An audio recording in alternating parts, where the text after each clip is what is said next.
Hello everyone. आज का हमारा चैप्टर है 7, from kingdom to an empire. इसमें हम अशोका के टाइम पीरियड पे कैसे क्या डेवलपमेंट्स हुई वो सब देखेंगे। देखो इंट्रोडक्शन में क्या दिखा रखा है कि रोशन जो पीस देख रही है उसमें क्या देख रही है। एक तो वो गांधी जी का फेस बना हुआ है राइट में, और दूसरी साइड वो क्या देख रही है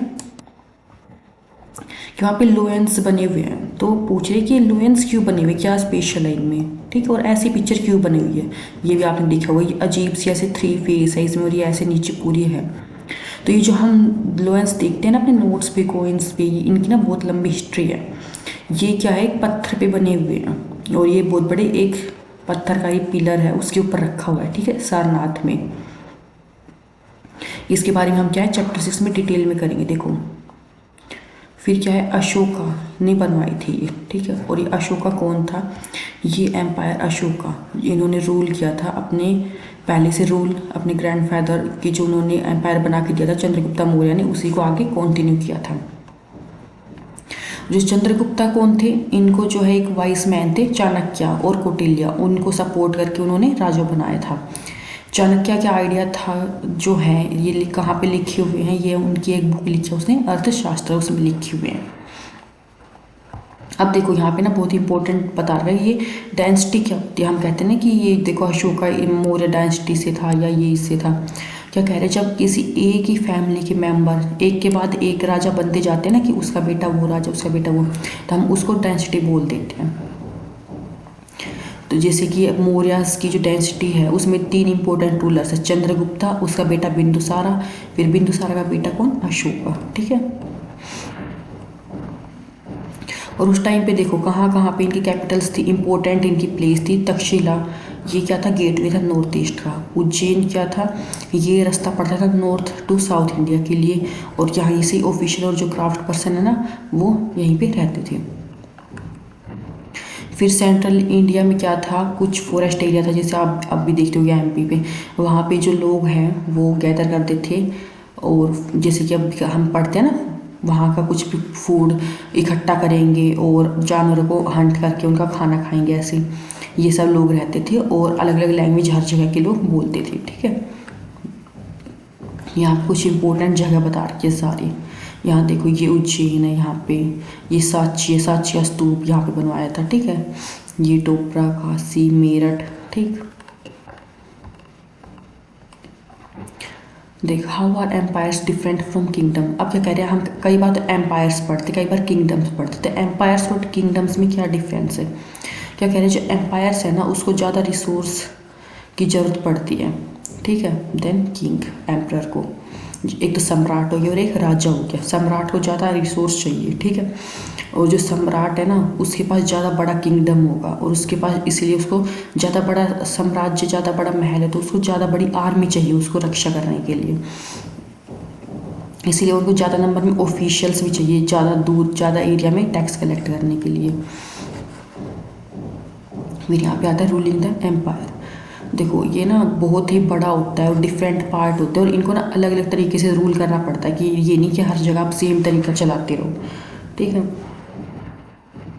देखो जो एरिया अराउंड पाटलिपुत्र था ना वो तो डायरेक्ट कंट्रोल के अंडर था, एम्परर था उसके कंट्रोल में। और ऑफिशियल्स थे ना वहाँ से अपॉइंट किए जाते थे कलेक्ट करने के लिए टैक्स को। कहाँ से टैक्स कलेक्ट करते थे, फार्मर से, हर्डर से, क्राफ्ट पर्सन थे और ट्रेडर से। फिर ऑफिशियल्स को क्या होता था, पनिश भी किया जाता था अगर वो किसी रूल को ओपन नहीं कर रहे तो।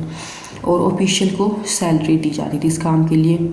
और मैसेंजर्स भेजे जाते थे यहाँ से वहाँ कोई मैसेज भेजने के लिए, क्योंकि उस टाइम पे टेलीफोन वगैरह तो होता ही नहीं था। और स्पाइस रखे जाते थे यानी कि जासूस, कि ऑफिशियल्स के ऊपर भी निगरानी रखने के लिए कि वो कैसे काम कर रहे हैं, ठीक है। एम्प्रर जो है और उन सब के ऊपर निगरानी रखता था, खुद अकेला तो रख नहीं पाता था, तो अपनी फैमिली मेम्बर्स के साथ और जो सीनियर मिनिस्टर्स होते थे उन सब के साथ मिलके। देखो और ये रूल कहाँ से होता था, मेन कैपिटल इनकी थी तक्षशिला और उज्जैन से। सब हम और थोड़ा सा कंट्रोल कहाँ से, पाटलिपुत्र से भी होता था। और जो रॉयल प्रिंसेस होते थे ना उनको गवर्नर बना के अलग अलग एरिया में भेज दिया जाता था कि तुम यहाँ के गवर्नर हो, यहाँ पे रूल करो, ओके। और मौर्यस ने जो है ना रोड्स पे रिवर्स पे कंट्रोल करने की कोशिश करी थी, क्योंकि ना इम्पोर्टेंट है ट्रांसपोर्ट के लिए। और यहीं से क्या होता था, रिसोर्स लेते थे एज ए टैक्स। जैसे कि अर्थशास्त्र में क्या लिखा हुआ है कि जो नॉर्थ वेस्ट जो है इम्पोर्टेंट है किसके लिए, ब्लैंकेट्स के लिए, साउथ इंडिया गोल्ड के लिए। और फिर ये जो रिसोर्स है ना वो एज ए ट्रिब्यूट कलेक्ट कर लेते थे। मतलब आप रास्ते पे कंट्रोल कर लिया, कोई इंसान जा रहा है तो वहाँ से, जैसे आप पैसे देखते हैं ना टोल टैक्स पे, तो ये जो भी सामान लेके जाते वो सामान कलेक्ट कर लेते थे। अब यहाँ पे क्या है, ट्रिब्यूट क्या होता है, अभी हमने पढ़ा ना, ट्रिब्यूट कलेक्ट करते थे। देखो जो टैक्सेस होते हैं ना वो तो रेगुलर के आपने हर महीने टैक्स देने हैं, लेकिन ट्रिब्यूट क्या होता था कि टाइम टू टाइम, कभी कम कभी ज़्यादा, जब भी पॉसिबल होगा। और इसमें अलग अलग चीज़ें ली जाएंगी और अपनी इच्छा के अनुसार कम ज़्यादा देंगे लोग, ठीक है। और जो फॉरेस्ट रीजन थे ना वो कम या ज़्यादा मतलब अलग अलग थी, कि कहीं पे कम ज़्यादा डिपेंडेंट है, कहीं में ज़्यादा, ठीक है, इंडिपेंडेंट है। इनसे उम्मीद क्या की जाती थी कि वो एलिफेंट्स प्रोवाइड करेंगी, टिम्बर, हनी, वैक्स, ये सब देंगे मौर्यन ऑफिशियल्स को। फिर क्या है, emperor and the capital city, Megasthenes के बारे में बता रखा है ये। क्या था, एक एम्बेसडर था, जैसे बोलते हैं ना दूत, किसके कोर्ट में, चंद्रगुप्ता के में। और ये कहाँ से, ग्रीक के द्वारा भेजा गया था, सेलुलस निकेटर जो वहाँ के किंग थे उन्होंने भेजा था। जो मैग्नेटिस्ट थे ना उन्होंने अपने यहाँ के बारे में लिखा है, इंडिया के बारे में जो उन्होंने देखा। उन्होंने क्या बताया कि यहाँ पे ना ओकेजन्स जो है ना बहुत ग्रैंड रॉयल तरीके से मनाए जाते थे। गार्ड्स जो होते थे ना वो एलिफेंट्स पे चलते थे, और गार्ड्स के क्या है, ट्रीज लेके चलते थे जिन पे लाइव बर्ड्स होते थे, और खूब सारे ट्रेंड पैरेट्स होते थे। और किंग की जो होता था नॉर्मली सराउंडेड होता था आर्म्ड वुमेन के द्वारा, ठीक है। और क्यों कह रहा है कि मतलब क्यों उसकी साइड में आर्म्ड वुमेन है, क्योंकि शायद ना उसे डर था कि उसे कोई मार देगा। और उसके पीछे ना स्पेशल सर्वेंट भी रहते थे उसके फूड को टेस्ट करने के लिए। अगर मतलब राजा बाद में खाएगा, पहले उसके सर्वेंट टेस्ट करेंगे फूड को, ठीक है। ये मतलब उनको इतना डर होता था कि हमें कोई भी मार सकता है। और पाटलिपुत्र जो आज का पटना है उसके बारे में क्या लिखा था कि उन्होंने, कि बहुत लार्ज था, ब्यूटीफुल सिटी था, और उसके चारों तरफ बहुत बड़ी दीवार बनाई हुई थी, 750 टावर्स थे, 64 गेट्स थे। और क्या कह रहे, जो घर थे ना वो 2 और 3 मंजिल के थे वहाँ पे, और लकड़ी और इसे मिट्टी से बने हुए थे, ठीक है। जो किंग का महल था वो भी लकड़ी से बना हुआ था और इसे स्टोन से डेकोरेट किया हुआ था, और ये गार्डन से सराउंडेड था। और इसमें क्या है, बर्ड्स रखते थे, ठीक है। अब है अशोका अ यूनिक रूलर। इसमें क्या है, मोस्ट फेमस मौर्यन रूलर कौन था, अपना अशोका, इसके बारे में हम पढ़ेंगे। ये क्या है, फर्स्ट ऐसा रूलर था जिसने अपने मैसेज को इंस्क्रिप्शंस के थ्रू दूसरे लोगों तक फैलाने की कोशिश करी। इसके जो इंस्क्रिप्शन थे ना वो प्राकृत में थे और ब्राह्मी स्क्रिप्ट में लिखे हुए थे। इंस्क्रिप्शन मतलब पत्थरों पे ऐसे अपना कुछ ही मैसेज लिखवा दिया कि लोग उसको पढ़ेंगे, ठीक है। फिर अशोकास वॉर इन कलिंगा, कि जो अशोका की लड़ाई थी ना कलिंगा में, उसके बारे में बता रखा है। कलिंगा जो है वो कहाँ पे था पहले के टाइम पे, जो अपना कोस्टल एरिया है ना उड़ीसा का, वहाँ पे था। यहाँ पे क्या है, कलिंगा को जीतने की लड़ाई लड़ी, क्योंकि क्या होते थे किंग यूं ही अलग अलग एरिया को जीतने के लिए लड़ाई करते थे ना। तो वो क्या हुआ, लड़ाई लड़ने के बाद ना कि वो इतने सारे लोगों की डेथ हुई और वोलेंस हुई, ब्लड शेड हुआ, उसको देख के ना उन्होंने, राजा ने, अशोका ने डिसाइड किया कि अब वो आगे से लड़ाई नहीं करेगा। ये एक ऐसा पूरी हिस्ट्री में इकलौता किंग है जिसने लड़ाई जीतने के बाद जो है हार मान ली, ठीक है। देखो यहाँ क्या है, अशोका का जो इंस्क्रिप्शन है वो कैसे कलिंगा वॉर को बताता है। मतलब पत्थर के ऊपर उसने लिखवा रखा है ना, तो कैसे लिखा हुआ है, क्या लिखा हुआ है कि 8 साल पहले, किंग बनने से पहले मैंने क्या है कॉन्क्वायर्ड किया था कलिंगा को। यहाँ पे क्या बता रहे हैं कि कितने लोगों को, इतने बहुत सारे लाखों लोगों को मैंने कैप्चर किया था और खूब सारे लाखों लोग मर गए थे। कि जब ये राजा बन चुका था ना उसके 8 साल बाद ही कलिंगा की लड़ाई पे गया था। यानी कि देखो 8 साल उसने रूल किया, फिर धीरे धीरे उसने क्या सोचा कि मैं लड़ाई नहीं करूँगा। और ये सब इतना खून खराबा देख के ना एकदम दुखी सा हो गया, ठीक है। क्या कह रहे हैं कि मतलब सभी लोग मारे गए लड़ाई में, जो अपने रिलेटिव्स के प्रति काइंड थे, मतलब अच्छे लोग थे ना, वो भी मारे गए। ये नहीं कि बस बुरे बुरे, कोई लड़ाई में तो सारे लोग मारे जाते हैं। फिर ये सब देखने के बाद उसने डिसाइड किया कि वो धम्मा को ऑब्जर्व करेगा और लोगों को उसके बारे में बताएगा। फिर उसने क्या सोचा कि क्या कह रहा है कि मतलब धम्मा के द्वारा लोगों का दिल जीतना ज़्यादा बढ़िया बात है फोर्स के। एक तो आप मतलब ताकत से किसी का दिल जीतो और एक आप प्यार से किसी का दिल जीतो। क्या कह रहा है कि मेरे को ये दूसरा वाला रास्ता अच्छा लगता है, ठीक है, ये ज़्यादा सही है, तो उसने दूसरा रास्ता अपनाया। और फिर ये जो मैस क्या लिखा है कि मैं ये मैसेज आने वाली अपने फ्यूचर के लिए लिखवा रहा हूँ कि मेरे पोते या फिर मेरे बेटे जो भी होंगे ना, वो सब ये सब पढ़े और लड़ाई करने की ना सोचें। और कैसे और वो जो ये धम्मा है ना, इसी को फैलाए सबके पास। जो धम्मा है ना, ये संस्कृत धर्म धर्म से बना है कि धर्म हम कहते हैं ना कि धर्म पे चलना चाहिए, ये धर्म से धम्मा बनाए कि धर्म की राह पर चले।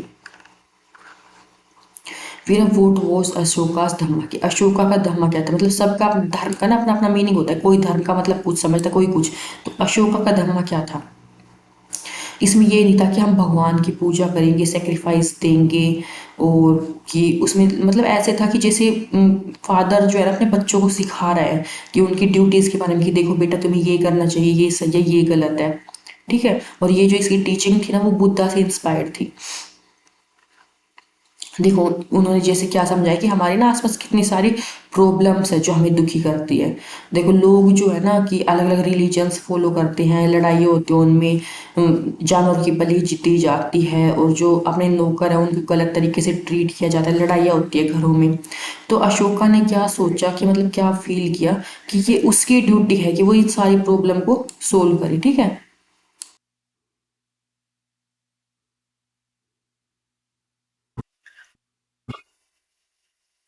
तो और इस प्रॉब्लम को सोल्व करने के लिए ना उसने कुछ ऑफिशियल्स लगाए जिसको हम क्या बोलते थे, धम्मा महात्मा, ठीक है। ये लोग क्या होते थे, अलग अलग जगह पे जाते थे और लोगों को धम्मा के बारे में बताते थे।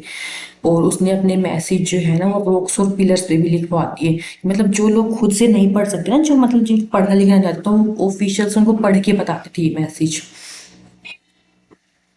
जैसे और ये मैसेंजर्स ना इन्होंने बहुत दूर दूर तक भेजे थे कि जैसे कि सीरिया, इजिप्ट, ग्रीस। अपने जो बेटा था ना इसका खुद का महेंद्रा, और अपने बेटे संघमित्रा, इनको श्रीलंका भेज दिया ये मैसेज पहुंचाने के लिए कि जाओ लोगों को बताओ कि हमें ऐसे प्यार से रहना चाहिए। और उन्होंने जो है ना वो सारे रोड बनवाए, कुएं खुदवाए, और जो रेस्ट हाउस बनवाए, और उन्होंने मेडिकल ट्रीटमेंट का भी अरेंजमेंट किया, और दोनों के लिए, ह्यूमन बीइंग के लिए भी और एनिमल्स के लिए।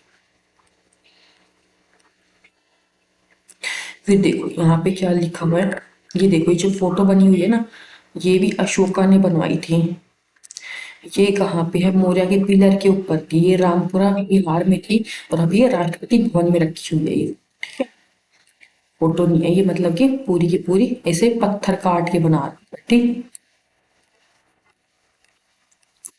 अब देखो यहाँ पे क्या है कि अशोका का क्या मैसेज था, उसके टू सब्जेक्ट।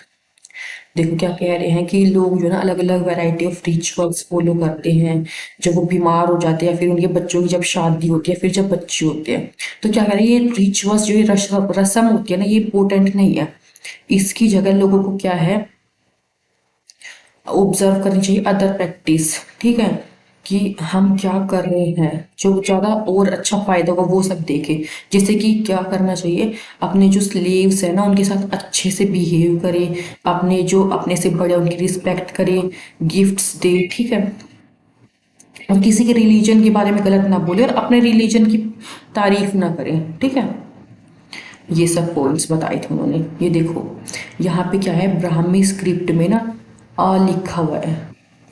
ये ब्राह्मी स्क्रिप्ट में आ ऐसे लिखते हैं, देवनागरी में ऐसे, बंगाली में ऐसे, मलयालम में ऐसे, तमिल में ऐसे। यहाँ पे अब ये कुछ क्वेश्चंस दिए हुए हैं, आप इनको ट्राई कर सकते हैं। अब देखो इंपॉर्टेंट डेट्स, मौर्यन एम्पायर कब स्टार्ट हुआ था, 2300 साल पहले।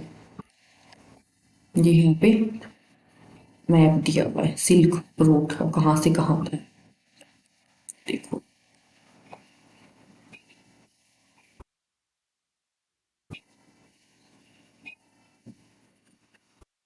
आपने ये देखो मेहरून वाला जो चाइनीज के अंडर कंट्रोल में था, ये सुई रूट्स अपना पूरा डिटेल में बता रखा है।